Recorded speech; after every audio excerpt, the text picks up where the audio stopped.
నమస్తే. ప్రజాభవన్లో ఉన్నాం మనం. మంగళవారం అండ్ శుక్రవారం ఈ ప్రజాభవన్లో ప్రజావాణి వినడానికి అధికారులు లోపల ఉన్నారు. వాళ్ళ అధికారులు అప్లికేషన్లు తీసుకుంటున్నారు. సరే, ఎన్ని అప్లికేషన్లకి పరిష్కారం దొరుకుతున్నది అన్నది క్వశ్చన్ మార్క్ అయినప్పటికీ వాళ్ళ బాధను చెప్పుకోవడానికి అయితే ఇక్కడికి వస్తున్నారు, అవకాశం అయితే కల్పిస్తున్నారు. అంతవరకు ఓకే.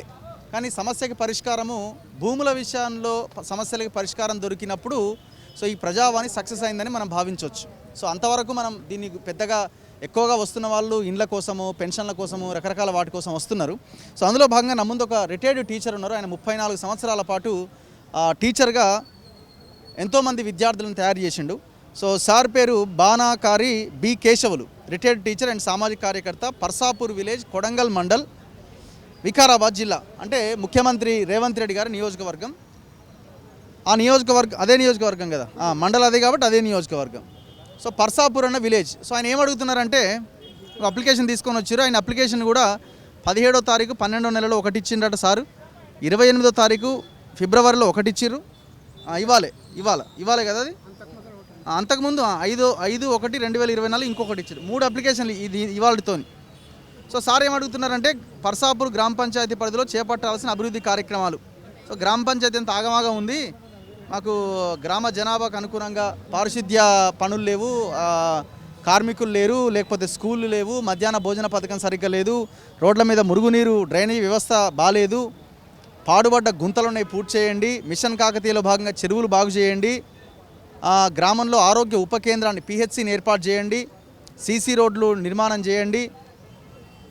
ఇట్లా ఊరు చుట్టూ గ్రామ ప్రవేశ ద్వారాన్ని కూల్చేసి దాని స్థానంలో నూతన ఆర్చ్ నిర్మించి దానికి ఇరువైపులా గ్రంథాలయాన్ని కట్టండి, బీసీ కమ్యూనిటీ భవనాలు నిర్మించండి, గ్రామ అభివృద్ధికి తోడ్పడండి అని ఊరు చుట్టూ గల కందకంలో మలమూత్ర విసర్జన వల్ల, పెంట దిబ్బలు వేయడం వల్ల ప్రజారోగ్యానికి విఘాతం కలుగుతున్నది. ఇట్లా పాపం ఆయన ఎక్కడో కొడంగలు ఆడున్నది, ఈడి దాకా వచ్చిండు పాపం పెద్ద మనిషి. అంటే సమాజం పట్ల వాళ్ళకున్న ఆ బాధ్యత, ఏమైనా అప్లికేషన్ ఇస్తే కొంత ఏమైనా బాగుపడుతుందేమో మా గ్రామం అని ఒక చిన్న ఆశ. నమస్కారం సార్. నమస్తే సార్. ఇంత దూరం వచ్చారు మీరు? టీచరు? నేను టీచర్ని సార్. 34 ఏళ్ళు విద్యారంగంలో పనిచేసిన సామాజిక స్పృహ ఉన్నటువంటి టీచరు. నేను పుట్టిన ఊళ్ళో చాలా సమస్యలు నేను చూస్తున్నా. దేశానికి కేంద్ర ప్రభుత్వం, రాష్ట్రానికి రాష్ట్ర ప్రభుత్వం, గ్రామానికి స్థానిక ప్రభుత్వం. ఇది మీరు దయచేసి ఎప్పుడో కానీ లోకల్ బాడీస్, స్థానిక సంస్థలని అనొద్దు. 73వ రాజ్యాంగ సవరణ ప్రకారంగా అది స్థానిక స్థానిక ప్రభుత్వాలు తప్పనిసరిగా 5 ఏళ్ళకి ఒకసారి ఎన్నికలు జరగాలి. ఎన్నికలు జరగడం లేదు. ముఖ్యంగా ఈ కులగణన కూడా బీసీలకు చాలా అన్యాయం జరుగుతుంది. ఈడబ్ల్యూఎస్ దిగడం వల్ల అసలు ఇంత అన్యాయం అంటే అంత అన్యాయం జరుగుతుంది, ముఖ్యంగా ఎస్సీ, ఎస్టీ, బీసీ వాళ్ళకు.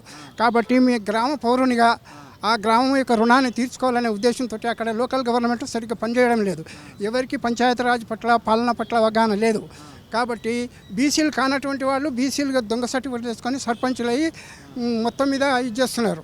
కాబట్టి నేనేం చేస్తున్నానంటే, గత బీఆర్ఎస్ గవర్నమెంట్ గురించి ముఖ్యమంత్రికి, ఆ మంత్రులకు అందరికీ ఇచ్చిన, ఎవ్వరు కూడా ఒక్కసారి విలేజ్ని దర్శించి ఇంతవరకు చర్యలు చేపట్టడానికి. ఎంత జనాభా ఉంటుంది సార్ మీ గ్రామం? 3000 జనాభా ఉంటుంది. 15,000 మంది ఓటర్లు ఉంటారు.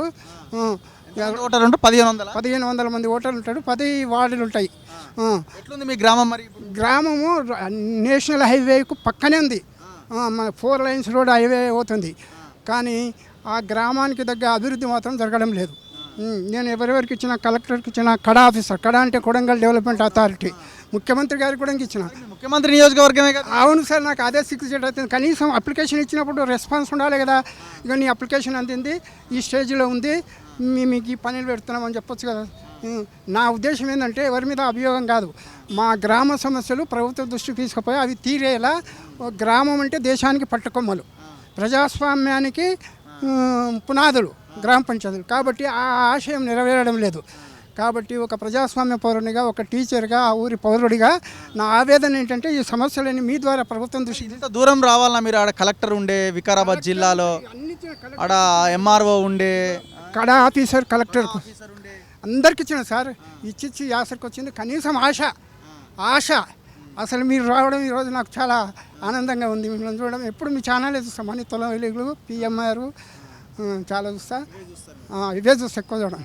ఇప్పుడు మీ సమస్యకు పరిష్కారం దొరుకుతుంది అనిపిస్తుంది? తప్పనిసరిగా మీరు ప్రభుత్వానికి, ప్రజలకు మధ్య వారసులు, మీరు ప్రజల పక్షాన ఉండేవాళ్ళు.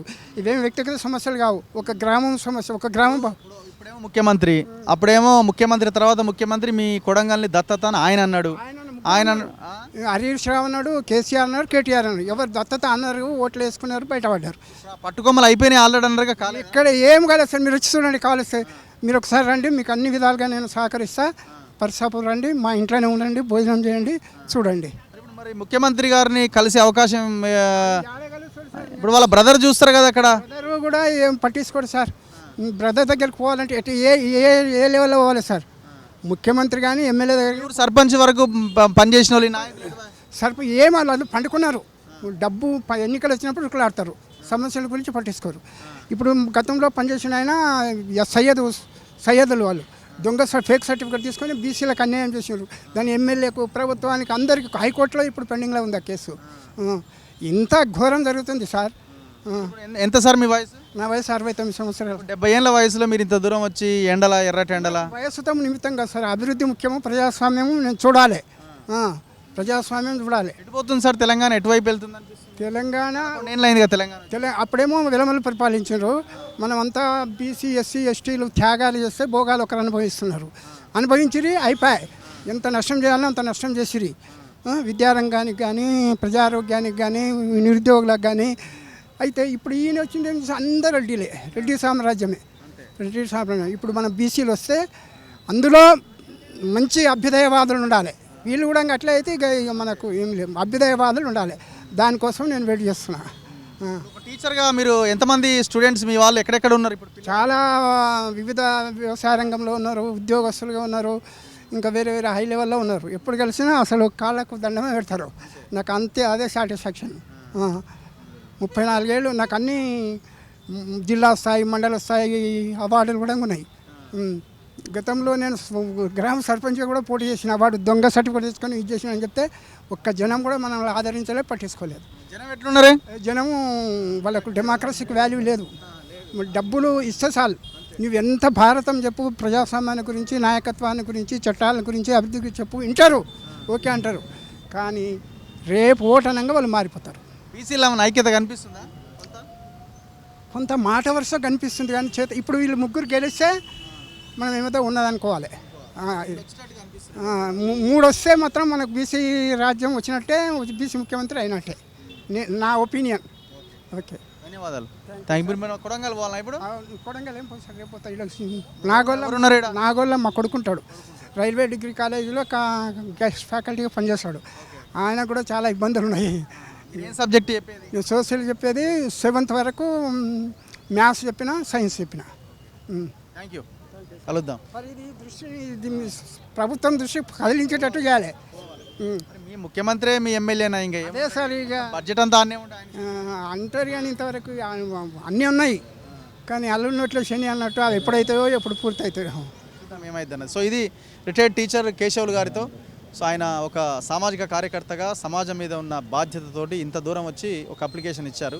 సో ముఖ్యమంత్రి నియోజకవర్గం ఇది పర్సాపూర్ విలేజ్ అట. మరి లోకల్ లీడర్లు కానీ, అధికారులు కానీ ఇమీడియట్గా దీని మీద చర్యలు తీసుకునే ప్రయత్నం చేయండి. అట్లాంటి ఆ గ్రామాలని వృద్ధిలోకి తీసుకురండి. చూస్తూనే ఉండండి మన తొలి వెలుగు.